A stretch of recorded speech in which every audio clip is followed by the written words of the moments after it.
இப்போது நீங்கள் straight of ஹோர்முஸை மூடிட்டு இது மாதிரி வம்பு பண்ணிட்டு இருந்தீங்கன்னா எனக்கு வந்து 2 மில்லியன் கொடு அத்தை கொடு இத்தை கொடுன்னு ரொம்ப கொச்சல் குத்திங்கன்னா சரி.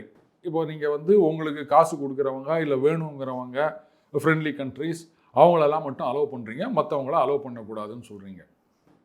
ரைட். ஆயில் போகுது இல்லை ஈரானோடது, நான் அதை நிறுத்தினேன்னா நிறுத்துங்க. அவங்க அதானே சொல்கிறாங்க, முடிஞ்சதை பண்ணிக்கன்னு சொல்கிறாங்க. இதுதான் இப்போ ட்ரம்ப் ஒரு போஸ்ட் போட்டிருக்காரு. அதில் வந்து ரொம்ப காட்டமாக அவர் சொல்லியிருக்காரு, இது வரைக்கும் வந்து நாங்கள் அதை பண்ணாமல் இருந்தோம், வி வில் ஆப்லிட்ரேட் அப்படின்ட்டு ஒன்றும் இல்லாமல் இருந்த தடம் தெரியாமல் அடித்து விடுவோம்னு. சரி, அமெரிக்காவுடைய மிலிட்ரி பவர் அப்படின்றது வந்து இன்னைக்கு வந்து யாராலையும் மேட்ச் பண்ண முடியாது எக்ஸப்ட் ரஷ்யா. அவங்களுடைய ஸ்ட்ரென்த் வேற, எங்களுடைய ஸ்ட்ரென்த் வேற. பட் சண்டைன்னு வந்தால் 2 பேரும் அடிச்சுக்கின்னு எல்லாத்தையும் நாசம் பண்ண வேண்டியதுதான்.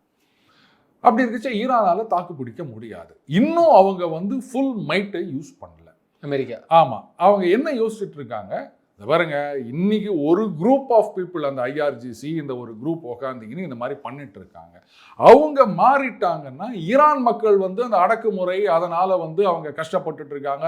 நடுவில் அந்த புரட்சி அப்படி இப்படிலாம் நடந்தது, ஜனங்கள்லாம் வந்து நீங்க கூட என்ன சொன்னீங்க, அந்த மக்களுக்கு போராடுற மக்கள் அவங்களுக்கு அறிவு வேண்டாம ஒரு உள்ள இருக்க ஆட்சியாளர்களை ஏற்று போராடணும்னு சொன்னீங்க. வரங்க, நான் சொல்றேங்க, ஒரு சண்டைன்னு வந்தாச்சுன்னா நம்ம நாட்டை தான் சப்போர்ட் பண்ணணும், எதிரி நாட்டை சப்போர்ட் பண்ணக்கூடாது.